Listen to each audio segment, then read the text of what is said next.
jika kau di sampingku, berdebar rasa di hatiku, diriku tersipu malu karena dirimu.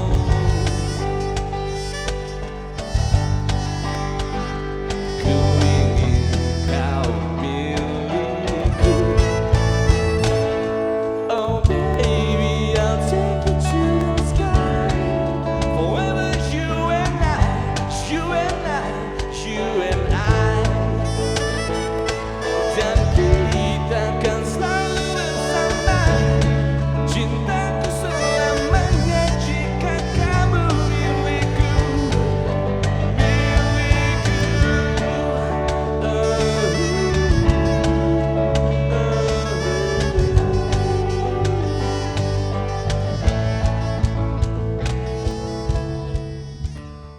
Coba tepuk tangan untuk Seven on Project. Oke. Malam ini adalah malam yang pertama TVRI Bangka Belitung menghadirkan acara. Judulnya sederhana, sesuai dengan tempatnya. Kalau tempat ini adalah tempat minum kopi, namanya Kedai Seki, Kedai Kopi Seki, yang ada di Pangkal Jembatan 12 Kota Pangkal Pinang. Maka inilah cikal bakalnya acara yang kami beri judul You Ngopi Lo. Oleh karena itu tempatnya juga nanti akan mungkin berganti tempat-tempat ngopi yang lain dan bersama teman-teman yang lain. Sayup-sayup sampai terdengar musik. Inilah kekhasan dari acara kita ini. Ngopi itu biasa dilakukan oleh masyarakat Kepulauan Bangka Belitung. Ngopi memang bisa dilakukan di rumah, tetapi akan lebih asik biasanya diajak dengan sambil ngobrol bersama teman-teman. Tempatnya ya pasti di warung kopi. Dan di warung kopi juga itu biasanya terjadi obrolan yang super kompleks. Mulai dari tanah hamparan, tanah kosong sampai ke tambang. Mulai dari RT, rakyat jelata bahkan sampai presiden. Sah-sah saja warung kopi kok. Iya. Baik. Malam ini kita akan lebih spesifik membahas tentang beras dan peredarannya. Setuju? Dan saya tidak sendiri malam ini. Saya mengajak seorang teman yang punya keunikan tersendiri. Liano Alam, tepuk tangan dulu. Halo Bro Win, Apa kabar? Baik, baik. Kok keringetan begini sih, maksudnya apa nih? Pulau Timah itu panas. Tapi orangnya nggak panas-panas perasaan. Oh, pasti ada. Yo ngopi lu. Yo se. Ini acaramu, saya ikut aja nih malam ini, saat ini ya. Boleh ya? Boleh. Kalau besok ada kegiatan lain, ya tolong dipermaafkan gitu. Gak apa-apa ya. Baik, hadir di hadapan kita, pemirsa juga di rumah, mungkin patut tahu ini dari berbagai disiplin kegiatan. Ada petani, ada teknokrat, ada pedagang, ada pegawai, ada jurnalis. Terus di antara kita juga hadir yang punya regulasi tentang beras perberasan di tanah air ini. Kepala Bulog ya istilahnya ya. Kepala Bulog Subdivre Bangka. Ayo dong ini mic-nya. Ngomong dong Mas. Selamat malam teman-teman. Kami dari Perum Bulog Subdivre Bangka sangat support terhadap acara seperti ini karena kami yakin beras masih menjadi komoditas utama kita. Oke, namanya siapa Mas? Nama lengkapnya Mas Untung. Saya taunya Mas Untung aja sih. Nama saya Nur Untung Wahyudi. Jadi lebih dekatnya kita panggil saja Mas Untung, Pak Untung boleh. Silakan. Mas Ano, kita duduk dulu deh. Baik, Yuk, sambil duduk Bro. ya, kita ngobrol ya. Langsung kita buka obrolan ini dengan latar belakang nih. Bahwa terakhir ini kita disibukkan dengan info-info yang berkaitan dengan beras. Ya Mas Untung ya. beras. Kemudian kita juga tahu sebentar lagi kita akan memasuki bulan puasa, beras lagi. Kemudian mau Idul Fitri, beras lagi. Beras. Terus apa lagi? Ya mau bikin ketupat perlu beras. Beras lagi, apa lagi? Tapi yang lagi tren sekarang ini mungkin supaya tidak terlewatkan beras plastik Pak, gimana Pak? Beras plastik, iya juga, boleh juga.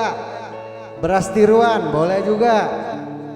Beras-berasan jangan dong.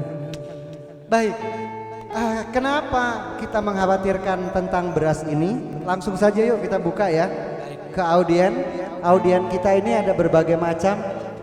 Untuk sesi pertama ini berkaitan dengan persoalan-persoalan yang sekarang sedang melambung tinggi.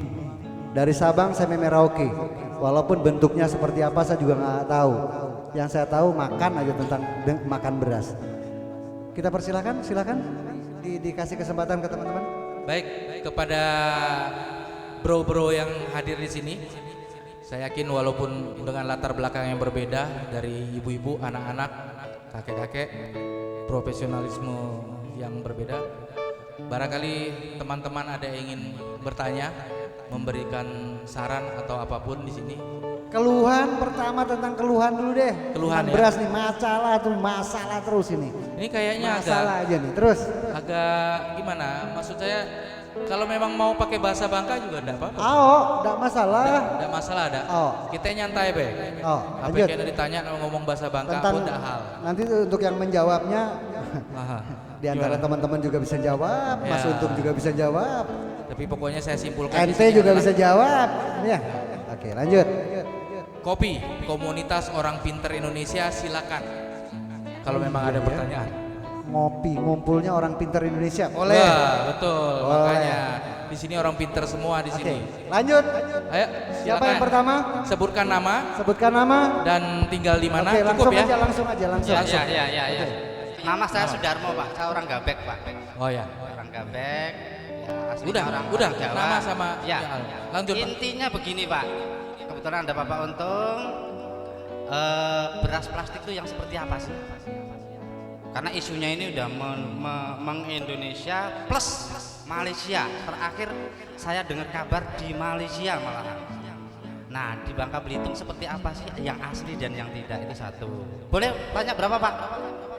Oke, satu. Silakan Yang aja. ada dua Pak, ada dua. Satu yang asli dan yang tidak seperti apa. Kemudian yang di Pangkal Pinang khususnya regulasinya beras itu seperti apa? Karena kebetulan memang waktunya berdekatan dengan puasa dan Lebaran yang biasanya karena kebetulan 80% beras yang ada di sini adalah beras dari luar Pak.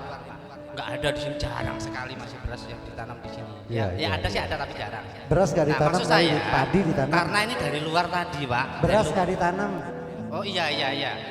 Padinya itu kan Padi, sulit Pak. Nah, ya. kebetulan kan 80% otomatis memungkinkan beras-beras dari luar itu dioplos dan lain sebagainya kan mungkin. Lalu apa yang dilakukan oleh pihak terkait? Terima kasih Pak. Terima kasih. Selamat malam. Baik, tepuk tangan dulu kepada Bro Darmo dari Gabek. Pertanyaannya itu ditujukan ke Pak Untung ya. Mungkin Yang lain. Boleh dong. Yang lain, ibu-ibu, boleh? Sekalian aja nanti pertanyaannya, jawabannya. Kaitannya dengan beras dan peredarannya ini. Beras sering kali menjadi persoalan. Mana ada yang bilang ini broker, mana ada yang bilang ini kartel, mana ada yang bilang ini segala macam. Ayo kita ngomong di sini.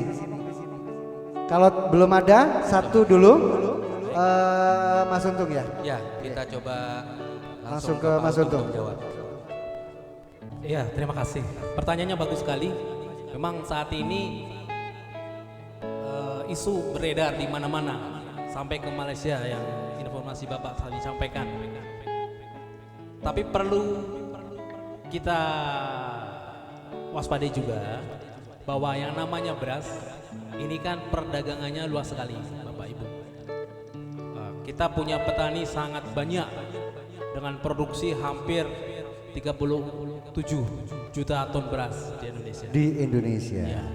Dan ini perdagangannya bisa dari pulau ke pulau, bisa melalui laut dan sebagainya. Tetapi sejauh yang kami amati, Pak, di Bangka Belitung belum atau mudah-mudahan tidak ditemukan kasus beras plastik seperti yang ada di media. Kami berkoordinasi dengan dinas terkait, ya, karena wilayahnya ini adalah wilayah dari dinas perdagangan khususnya. Kita mewaspadai masuknya beras-beras dari luar. Bagaimana caranya? Caranya adalah dengan menyidak distributor-distributor yang ada di Bangka Belitung. Sedangkan kami dari Perum Bulog, kami ingin sampaikan juga bahwa Perum Bulog Subdivre Bangka saat ini hanya melayani raskin. Jadi kami tidak menjual beras ke perdagangan umum. Itu. Tapi suatu saat nanti kalau kita lihat ada potensi di sini, kita akan laksanakan itu. Tapi sampai saat ini kita hanya melayani raskin, dan kami bisa pastikan beras yang kami simpan itu bebas dari beras plastik. Kenapa? Waduh, kalau begitu gak kena dong saya ya. Saya tadi udah bilang nih, mau nanya. Kita selalu dipermainkan seolah-olah oleh pedagang-pedagang yang kalau saya lebih praktisnya bicara ini pedagang penjahat deh, yang nimbun kayak yang apa, yang memainkan harga segala macam, nggak kena dong saya.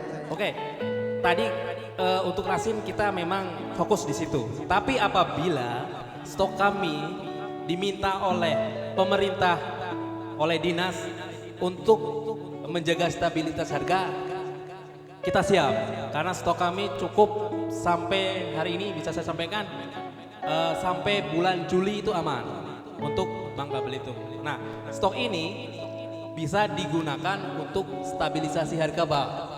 Stabilisasi harga misalkan. Nah, ini stok kami juga digunakan untuk mengurangi spekulatifnya para pedagang, sehingga mereka tidak bisa menjual secara semena-mena. Kalau mereka menjual semena-mena, bisa suatu saat kita lakukan operasi pasar seperti itu, Pak. Oke. Sabar dulu, Pak Darmo sebentar. Kita ternyata itu tadi ya, saya khususnya menganggap Bulog itu sebagai regulator beras di seluruh jenis beras. Saya nggak ngerti kalau beras-beras yang non raskin itu adalah di luar itu. Tetapi syukur udah ada jawaban. Untuk menjaga stabilisasi harga ya, berkewajiban juga. Betul. Kaitannya dengan itu, ayo saya buka kesempatan kepada yang lain. Bicaralah, kenapa sih kualitasnya yang kita tahu seperti itu? Kenapa sih dicari sulit? Kenapa sih tidak semua orang mudah mendapatkan jenis-jenis beras tertentu? Kenapa sih, dan seterusnya. Silakan. Berkaitan dengan perberasan. Beras ini jadi masalah loh. Kita setiap hari, setiap saat memerlukan beras, tetapi kita memang tidak gampang untuk mendapatkan beras yang baik dengan harga yang terjangkau. Beras baik identik dengan mahal. Kenapa? Mumpung ada juragannya ini di sini. Ayo. Boleh? Ibu-ibu? Ada yang mau nanya? Silakan. Langsung aja. Halo. Ya, halo juga. Warahmatullahi wabarakatuh. Waalaikumsalam warahmatullahi wabarakatuh. Nama. Nama saya Hendra, tinggal di daerah Kampang. Pak Untung ada menyebutkan kalau beras untuk Indonesia sudah banyak diproduksi petani gitu kan. Tapi kenapa di pasaran masih banyak beras-beras luar yang beredar gitu kan? Kira-kira apa yang jadi penyebab beras luar ini masih ini? Sedangkan di Pak Untung bilang tadi produksi beras sangat banyak.